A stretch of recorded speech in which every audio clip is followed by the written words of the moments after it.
bien. On va prendre une tendance différente, vous savez. J'ai eu l'impression que c'était très masculin avant moi. À un moment, je me disais, j'ai vraiment hâte de passer parce qu'il faudrait qu'on change les couleurs devant. J'espère que ça vous plaît aussi. En tout cas, pour moi, c'est plutôt positif. Mais on va devoir avancer parce qu'en effet, ce matin, après avoir écouté vraiment la première intervention qui présente... Merci Henri. Après avoir écouté la première intervention qui présente un peu comment on pourrait innover, comment on pourrait avancer, moi-même en tant que chef d'entreprise, je sais à quel point c'est des défis énormes dans l'écosystème local. Qui est entrepreneur dans la salle? Bien sûr, à part Manik. On est au courant. Qui est en processus de le devenir? On ne va pas faire les timides, on est quinois. OK. Qui l'a été et a arrêté en chemin? Allez, on peut lever la main. Tous, on a arrêté au moins un projet en chemin, n'est-ce pas? Alors, tous ceux qui ont commencé un projet entrepreneurial et l'ont arrêté en chemin, même si vous faites un autre projet, voulez-vous bien lever la main? OK, c'est bon. Merci d'avoir joué le jeu, parce qu'en effet, cette fois, on va passer à un panel un peu plus important. Après avoir parlé d'innovation, après avoir présenté un modèle d'entreprise qui marche, qui fonctionne en RDC, la préoccupation c'est de savoir, OK, il y a des entrepreneurs, l'écosystème est en train de grandir, mais comment on fait en sorte que tous les acteurs soient équipés, informés et même formés pour pouvoir atteindre cet objectif. Donc ce panel va vraiment porter sur l'importance de former les acteurs de l'écosystème entrepreneurial en RDC pour élever le niveau de compétences. J'aurai le plaisir d'inviter ici les panélistes avec qui nous allons partager et vraiment discuter. Donc, je vais inviter ici d'abord Shari Lima, qui est Hub Manager et coordonnatrice de l'incubateur Ingenious City, sous vos applaudissements, s'il vous plaît. Ingenious City, que certains ont pu visiter déjà le 9, le premier jour. Je vais aussi inviter le professeur Patrick Chamba Bakengela, qui est professeur à l'UPC, l'Université protestante au Congo. Pour tous les abonnés de LinkedIn, on sait à quel point il donne des conseils précieux, même sur les réseaux, en entrepreneuriat. Je vais aussi inviter Dimitri. S'il te plaît, tu peux venir. J'ai toujours le challenge de prononcer ton nom. OK, qui est Project Manager et coach à Ovation. Ovation qui est un incubateur qui accompagne, en fait, qui a mis en place aussi et qui exécute plutôt le programme K-Impact. Donc, ce sera avec ces panélistes que nous allons répondre un peu à différentes questions, de savoir comment on fait pour s'assurer qu'on soit formé, on soit informé en tant qu'acteur de l'écosystème sur les questions d'entrepreneuriat et comment on fait pour que notre écosystème grandisse autant que, effectivement, toutes les opportunités qui arrivent. Donc, je vais le rejoindre. Est-ce que c'est possible d'applaudir aussi pour moi?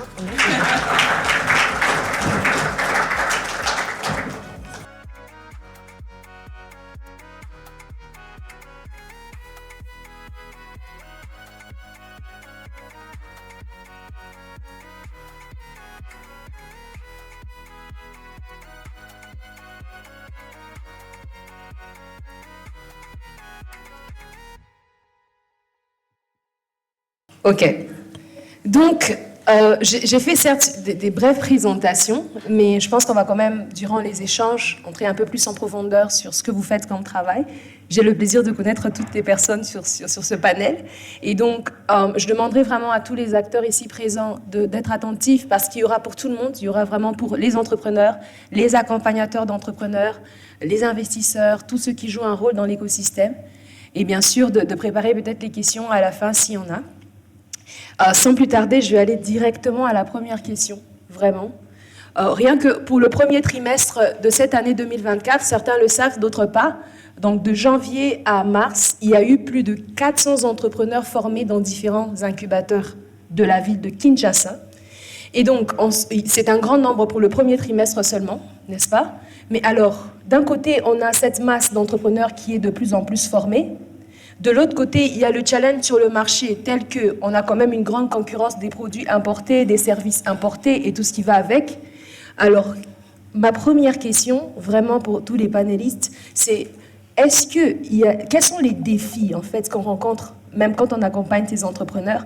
Ensuite, une fois qu'on donne cette formation aux différents entrepreneurs, quel est le délai pour qu'on voie ces résultats apparaître même sur le marché?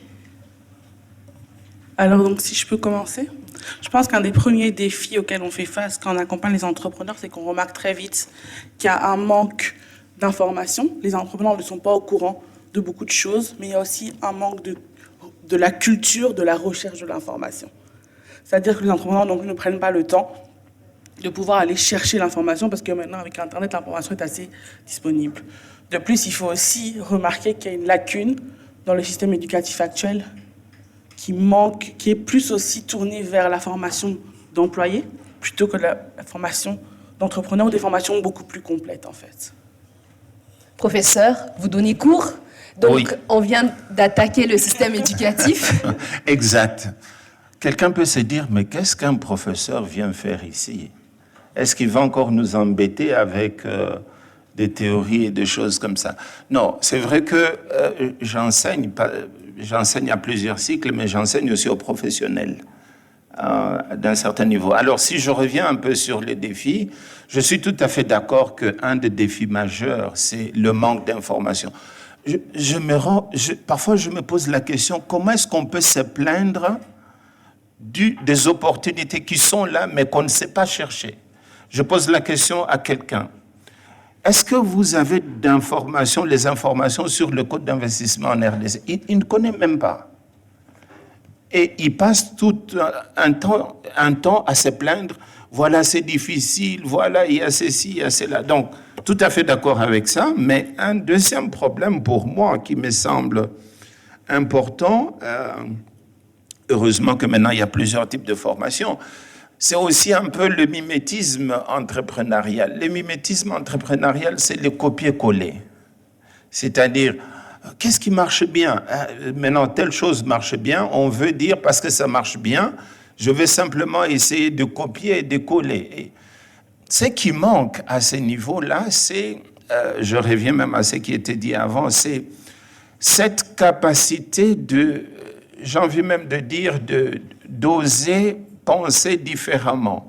Ça, pour moi, c'est un grand problème. Les gens restent logiques et comme disait tantôt Al, ils ne savent pas sortir des sentiers battus. Ils ne savent pas, ils pensent dans la manière logique, mais ils ne pensent pas de manière divergente. C'est-à-dire, je ne pense pas comme tout le monde, mais j'explore les possibilités qui existent, mais qui ne sont pas connues. Je peux vous rassurer que là, il y a des choses... Non, mais c'est merveilleux, parce que vous allez découvrir ce que vous ne savez pas. Mais dans ce cas, heureusement que c'est un prof qui le dit, hein, n'est-ce pas? Étant moi-même chercheuse à l'université, je sais que parfois la théorie, c'est un fait, d'ailleurs vous en parliez sur LinkedIn hier, et la pratique, c'est vraiment des réalités qui peuvent être complètement différentes. En tant que professeur, comment vous, et parce que vous êtes très actif dans l'écosystème entrepreneurial, c'est vraiment le challenge de comment on transmet cette capacité de penser, comment on transmet cette capacité d'innover, cette mentalité qu'il faut pour l'écosystème. Comment dans la formation, dans l'accompagnement des entrepreneurs, cela se fait? Vous voyez, aujourd'hui, nous sommes en 2024.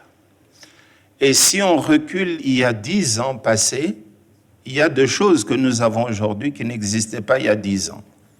Et si on recule encore, on va trouver qu'il y a des choses qu'on avait il y a 10 ans qui n'existaient pas. C'est-à-dire, il y a cette possibilité de créer quelque chose de nouveau. Et si vous voulez créer une chose nouvelle, le passé n'est pas le bon moment ne va pas vous aider à créer quelque chose de nouveau. Il faut aller explorer des choses qui n'existent pas.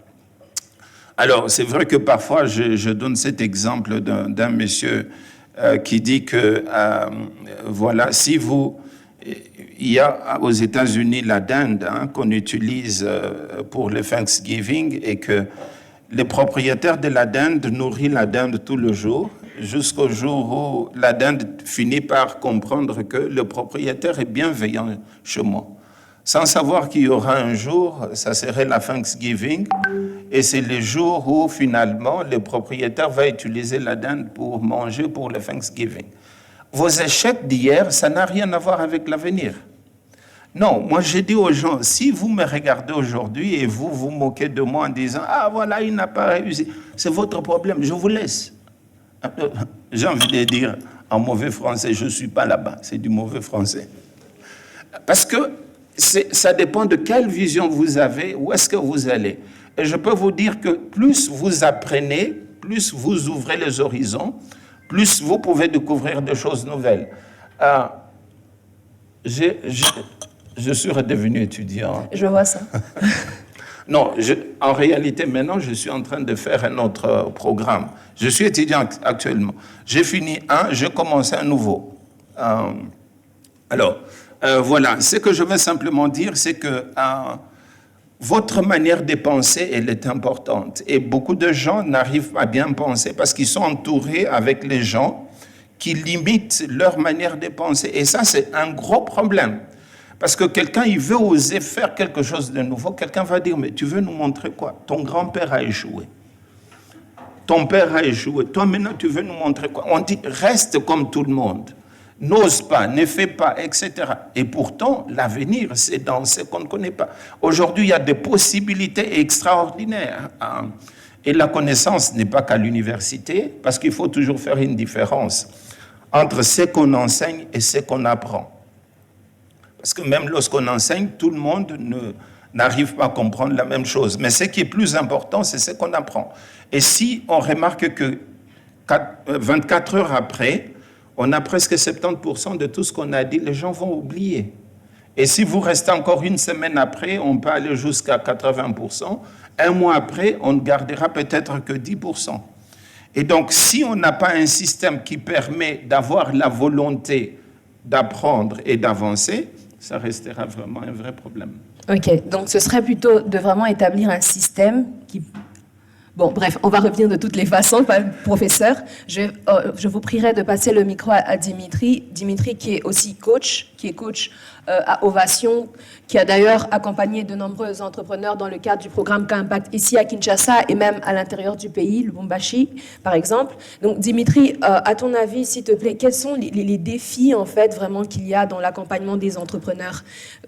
Vraiment de ton expérience localement, quels sont les différents défis localement et même internationalement? Parce que tu as accompagné ici, mais tu es actif aussi ailleurs. Quels sont les différents défis généraux qu'on a lorsqu'on accompagne et qu'on forme les entrepreneurs?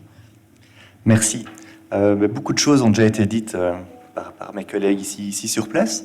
Je voudrais peut-être parler de l'expérience que nous avons eue ici. On a eu la chance d'accompagner beaucoup de jeunes dans un programme de formation à l'entrepreneuriat.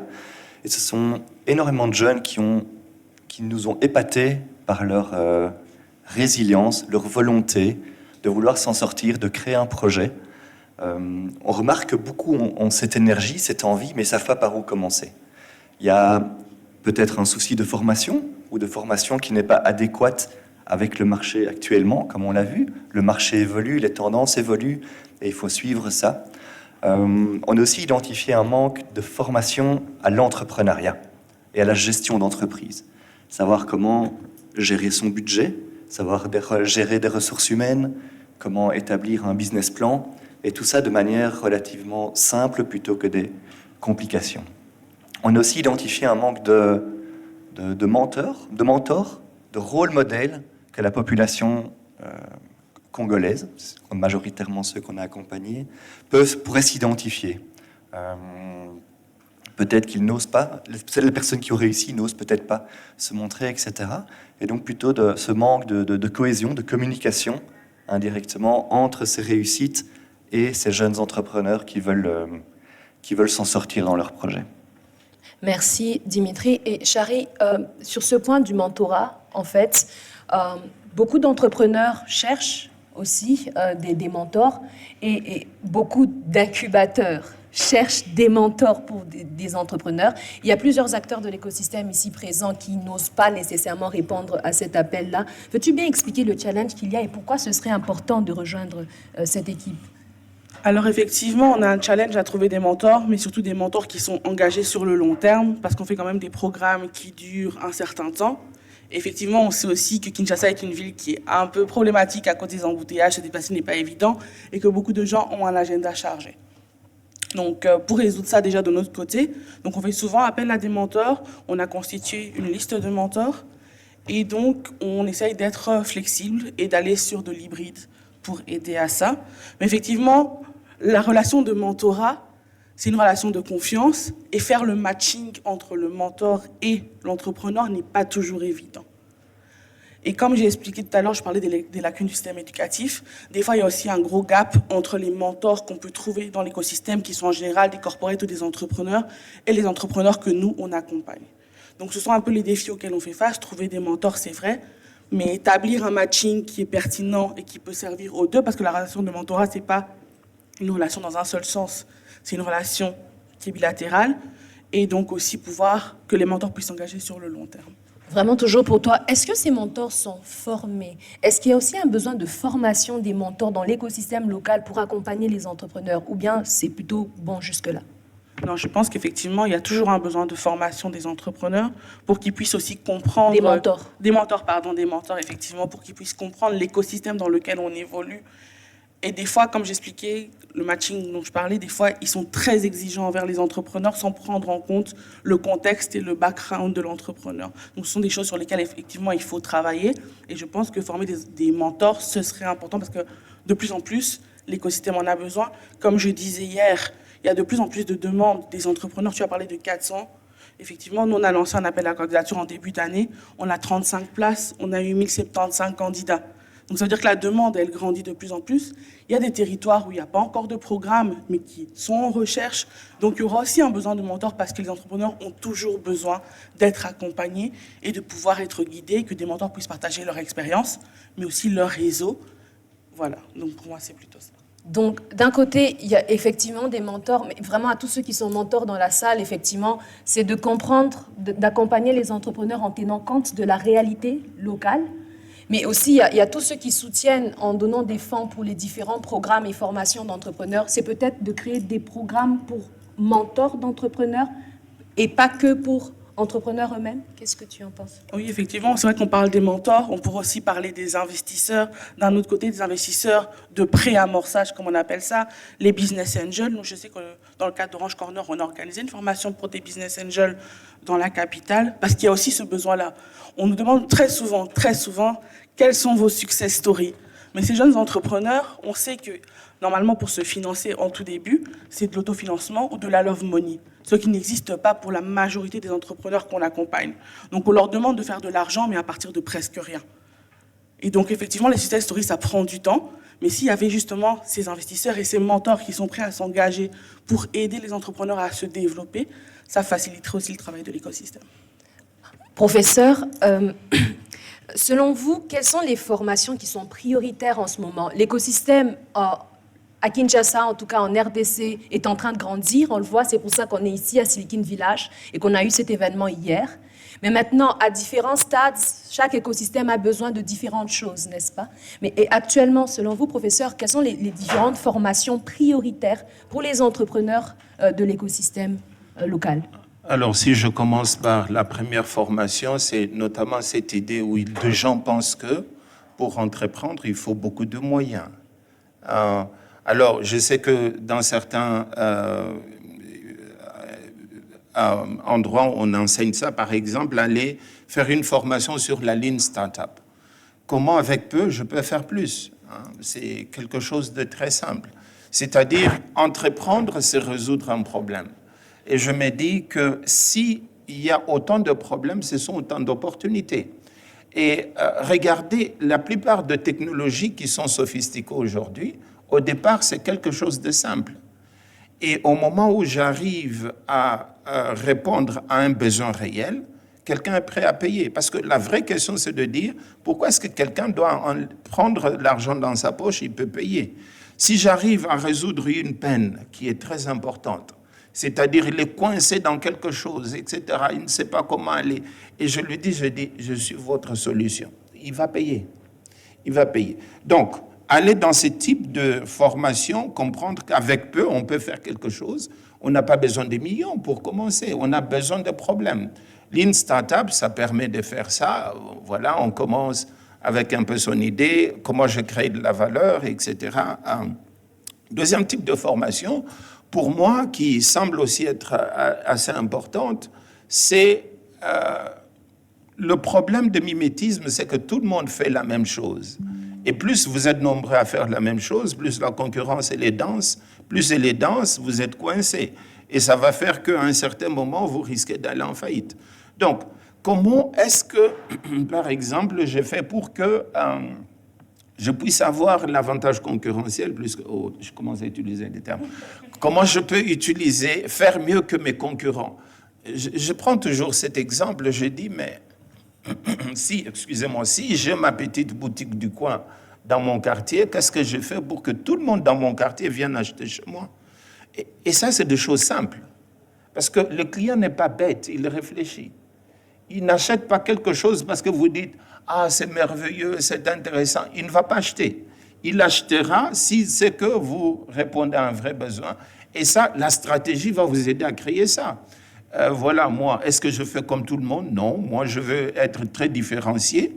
Je veux vraiment... Mais si je fais la différenciation et je fais un produit à très grand prix et de grande qualité, il faut que quelqu'un trouve de la valeur.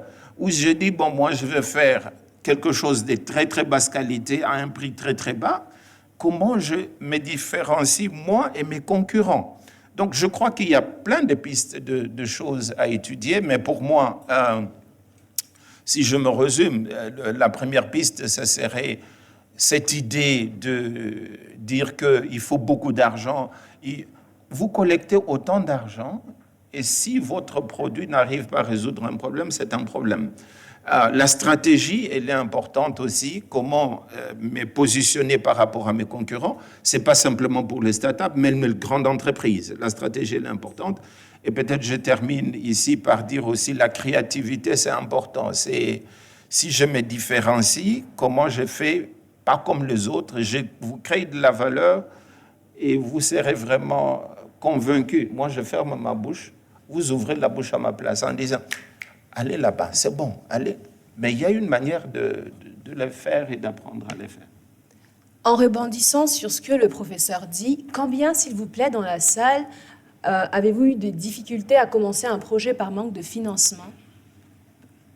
Ça arrive quasi à presque tout le monde. S'il vous plaît, OK. Combien se sont rendus compte plus tard qu'ils auraient pu commencer avec beaucoup moins que ceux qui cherchaient au début? À qui c'est déjà arrivé?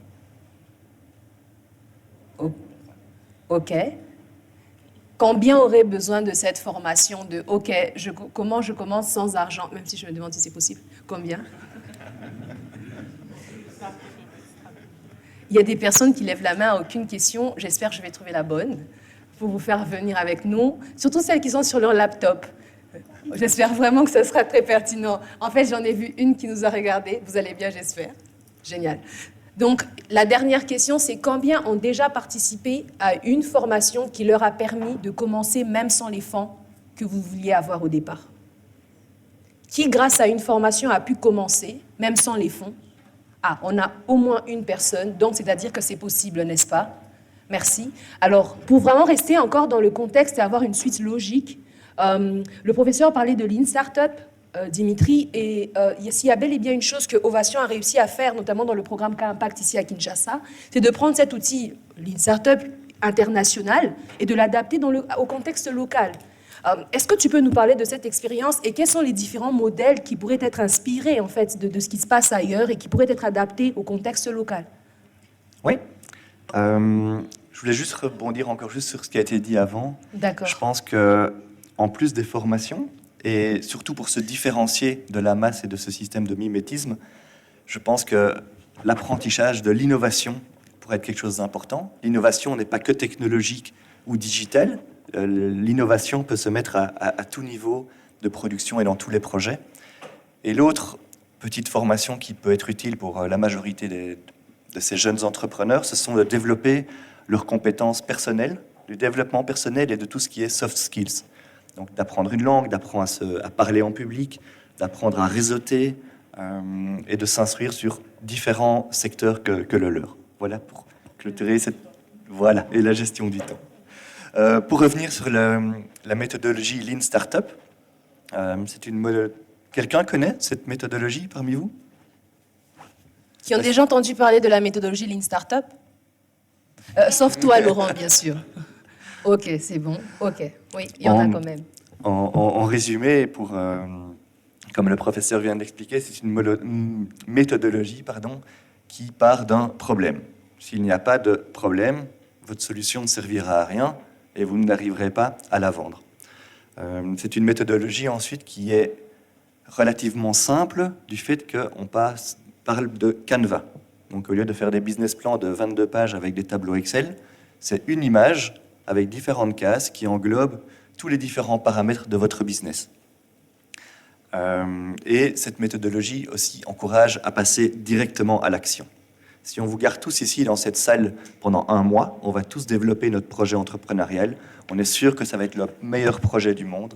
Mais tant que vous n'avez pas été le tester sur le terrain demain, tout ce que vous avez défini dans cette salle ne restera que des hypothèses. Et cette méthodologie passe par l'action. Pour faire le lien, c'est une méthodologie qui est appliquée aussi bien à la Silicon Valley aux États-Unis qu'en France, qu'en Asie, mais aussi bien en Afrique et dans toutes les différentes villes. Cette méthodologie s'adapte à tous les contextes et à toutes les différentes personnes et au niveau d'éducation. Donc c'est une méthodologie relativement simple qui peut être mise en application et qui donne un sens au projet que l'on veut développer.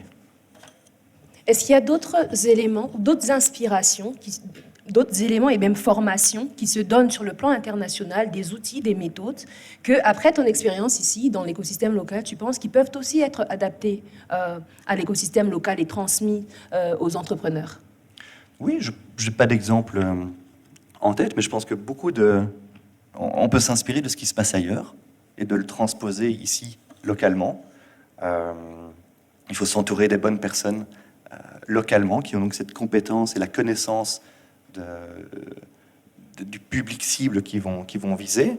Mais je pense en effet, comme on l'a dit, qu'il faut s'inspirer de ce qui se passe ailleurs, ne pas réinventer ce qui existe déjà et l'adapter à son contexte. Oui, s'il te plaît. Je pense qu'on a parlé de Lean Startup, de méthodologie et tout consort, mais il y a aussi d'autres. On a parlé de soft skills qui étaient importants. Quand j'ai parlé de gestion de temps, parce qu'on a un gros problème avec la ponctualité, par exemple, des entrepreneurs aux formations, on se bat avec ça. Mais aussi, je pense qu'il est important pour les entrepreneurs d'acquérir des compétences numériques. On sait que quand on commence, on n'a pas nécessairement l'équipe dont on a besoin et on est obligé de faire beaucoup de choses et le numérique permet de gagner du temps. Mais aussi, il y a toutes les compétences sectorielles, en fait. On a beaucoup d'entrepreneurs qui se sont lancés, par exemple, dans l'agroalimentaire, mais sans avoir les bases, en fait, dont ils ont besoin. Et par exemple, des formations au contrôle qualité, voilà, ce sont des formations qu'ils peuvent faire aussi pour renforcer, en fait, leurs entreprises. Est-ce que c'est arrivé? Qui sont des entrepreneurs dans cette salle parce que ça arrive, qui entreprennent dans un secteur où ils ne sont pas nécessairement... On a carrément un ingénieur qui dirige un hôpital dans la salle. Donc, et qui a été le premier speaker de ce matin, qui sont dans ce cas, vous vous êtes lancé dans un secteur pour lequel vous n'étiez pas nécessairement... OK, on a Laurent. Quelqu'un d'autre? OK, il y a des mains, en effet. Bah, tant mieux. Qui, durant une formation, a quand même pu développer aussi certaines soft skills qui ont été présentées ici. À Kinshasa, on dit « pose opportunité, faut en abat ». Relation, n'est-ce pas? Littéralement en français, pour avoir des opportunités, il faudrait avoir des relations. Mais en vrai, ça s'appelle du réseautage. Qui ont pu apprendre ce genre de soft skills grâce à des formations? Ce type de... OK. Donc, en effet, ça marche et ça fonctionne, n'est-ce pas? On a des exemples dans la salle. On va pouvoir poursuivre parce que j'ai des questions pour vous, les formateurs et accompagnateurs d'entrepreneurs. Je me range du côté des entrepreneurs, je vous quitte complètement. Donc, il y a un besoin chez des entrepreneurs, oui, vous êtes à la barre cette fois, c'est qu'on se demande, quand on nous accompagne en tant qu'entrepreneur, est-ce qu'on le fait en fonction de nous ou en fonction des attentes des bailleurs et de ceux qui financent des différents programmes? C'est-à-dire que beaucoup d'entrepreneurs localement ont le sentiment que parfois les programmes ne sont pas adaptés à leurs besoins à eux, mais à des attentes des personnes qui ne les comprennent pas nécessairement. Alors comment vous faites, parce que je sais que vous le faites, pour comprendre et matcher tout cela, vraiment s'adapter à chaque entrepreneur, parce que ce n'est pas toujours évident quand on accompagne plusieurs entrepreneurs. De nombreux se sentent un peu mis dans un carcan de programmes complètement conçus. Mais comment vous faites pour vous adapter à chacun et s'assurer qu'il progresse dans le programme, tout en étant, bien sûr, en accord avec les objectifs? Des questions sensibles, hein? Alors moi, je commencerai par dire que ça dépend des bailleurs. C'est la première chose. Avec nous, on travaille plutôt avec des bailleurs qui sont flexibles et qui nous font confiance parce que pour eux, on connaît l'environnement dans lequel on évolue et donc on pourra aider les entrepreneurs. pour effectivement pouvoir répondre aux besoins des entrepreneurs. Ce qu'il est important aussi de faire, c'est de mettre en place des évaluations. Comment les entrepreneurs ont trouvé les modules, qu'est-ce qu'on pourrait améliorer, et c'est quelque chose qu'on fait constamment. Je crois que Dimitri serait la meilleure personne à répondre à ça. Merci. Moi, je dirais que dans les programmes que nous proposons, pour parler de ce que nous faisons, je ne pense pas qu'on rencontre ce genre de problème, parce que l'entrepreneuriat touche tout le monde. Que l'on soit médecin, que l'on soit agronome, que l'on soit d'autres. La gestion d'une entreprise, la gestion de son temps, sa comptabilité, etc., peut vraiment toucher tout le monde. Donc je pense que c'est un module qui peut parler vraiment à tout le monde. Et les bailleurs qui nous accompagnent, je pense, vont dans ce sens-là également. Ça, c'est en ce qui nous concerne. En fait, en effet, parce que beaucoup d'entrepreneurs, j'aimerais vraiment que vous écoutiez ça, les entrepreneurs ne savent pas toujours la machine qu'il y a derrière pour s'adapter à leurs besoins, pour vraiment qu'est-ce qui est conçu pour qu'ils soient compris, accompagnés, comment les mentors sont sélectionnés.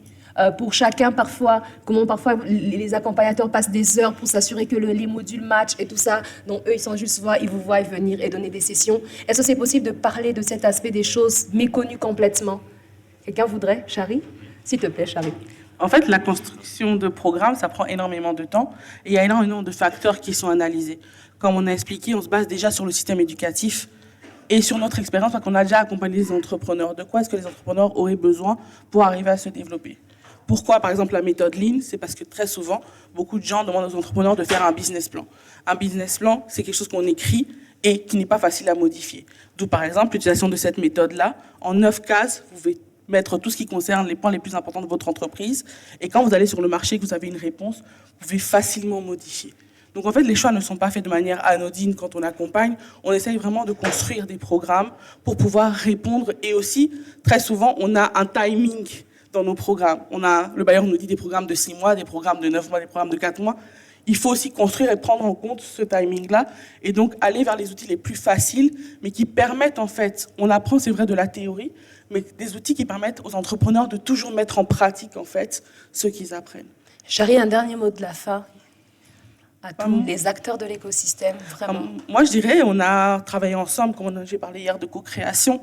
On travaille ensemble. C'est vrai qu'on est en compétition, mais plus encore, on est en compétition. Donc vraiment, il faut pour qu'on puisse collaborer parce qu'on est tous vers le même objectif. Effectivement, si par exemple, on parle des bailleurs, si l'écosystème se met ensemble, on a parlé du Startup Act aussi, l'écosystème se met ensemble pour travailler pour le bien des entrepreneurs. C'est vraiment quelque chose qu'on fait. Mais aussi, on demande aux entrepreneurs de pouvoir remonter aussi les difficultés auxquelles ils font face. Par exemple, est-ce que les formations sont toujours adaptées à leur stade de développement et tout qu'on sort pour que nous aussi, on puisse renforcer nos programmes. Merci, Chari. Professeur, un dernier mot de la fin pour Oui, peut-être deux petits mots pour terminer. D'abord, le premier mot, c'est encourager tous ceux qui apprennent. Moi, je commençais à étudier Python. J'ai passé 2 semaines, pas même presque un mois. Je me suis dit, mais c'est quoi ces histoires ici? Non, moi, je voulais du concret immédiatement. Ça prend du temps d'apprendre quelque chose de nouveau. Et c'est important. Peut-être que vous ne comprenez pas, vous dites, mais il n'y a pas de logique, il n'y a pas ceci. Il faut parfois être patient dans l'apprentissage. Pas directement dire, moi, je veux tout de suite, mais rester dans ce processus, c'est important. Deuxième chose pour terminer, parce que c'est le mot de la fin, je regarde par exemple, j'allais dire quelqu'un qui a écrit un livre, comprenez que je passe tout le temps à lire des livres et je suis payé pour ça. Donc, il y a quelqu'un qui a écrit un livre qui est l'ADN des innovateurs ou les jeunes des innovateurs et il voit 5 caractéristiques d'un innovateur. L'une de ces caractéristiques, c'est la pensée associative. Il ne faut jamais s'enfermer. Il faut essayer parfois de mettre de points sur les choses que tout le monde ne voit pas qu'il y a de lien. Et c'est là qu'on peut apporter quelque chose de nouveau. Et donc, il faut des collaborations, il faut l'ouverture, y compris même moi, chaque fois que je suis quelque part, j'apprends toujours. Je ne peux pas me dire que je connais tout. Non, je ne connais pas tout. Parce qu'il y a quelqu'un qui peut donner une idée et je trouve, mais écoutez, je ne savais pas et ça permet d'apprendre, d'agrandir. C'est le conseil que je donnerai en conclusion. Merci. À toi, Dim. Je vous encouragerai tous et toutes à aller au bout de votre projet. Si vous êtes ici, c'est que vous êtes déjà d'avoir la volonté d'apprendre, d'aller de l'avant. Dans cette ville, à Kinshasa et à d'autres villes du Congo, il y a énormément de formations qui sont à votre disposition. Donc continuez à apprendre, continuez à aller de l'avant, ne baissez pas les bras et croyez en vos projets. On est tous là pour vous. Merci. On peut applaudir vraiment pour remercier chacun de ces panélistes. En tout cas, pour faire vraiment quelques éléments à retenir vraiment de ce panel, c'est que effectivement l'écosystème est en train d'évoluer, la formation est importante. De nombreuses mains ici ont prouvé qu'elles ont développé certaines compétences en entrepreneuriat grâce aux formations. Il y a plusieurs méthodologies, méthodes et même des outils internationaux qui sont adaptés localement. La formation, c'est aussi pour les mentors. Il y a un besoin de mentors. Donc, chaque acteur ici présent qui pourrait accompagner ou même être accompagné devrait exprimer ses besoins. Donc, tous ces éléments ont été présentés ici. Un peu plus de créativité, peut-être changer de manière de voir les choses pour qu'on quitte le mimétisme. Effectivement, commencer son projet et le terminer. Tous les acteurs ici présents, chacun a sa part, tant en tant qu'investisseur, mentor, accompagnateur qu'en tant qu'entrepreneur. Donc, merci à tous d'être venus, d'avoir écouté ça. Mais surtout, merci à Dim, merci au professeur Patrick, merci à Dimitri, merci à Chari. On va applaudir pendant qu'ils seront en train de rentrer à leur place. Et moi, je vais remettre la parole à Henri. Merci. Merci infiniment, Goriti. Merci pour ce panel fort inspirant. L'importance de former les acteurs de l'écosystème entrepreneurial en RDC pour élever le niveau de compétence. Et si je pouvais me permettre un tout dernier mot de la fin en matière d'entrepreneuriat, soyez-en assurés et rassurés, mesdames et messieurs, vous ne perdez jamais. Et pour ce faire, il nous suffit de méditer sur cette magnifique phrase de Nelson Mandela: je ne perds jamais, soit je gagne, soit j'apprends. Merci infiniment. Sans transition, nous allons à présent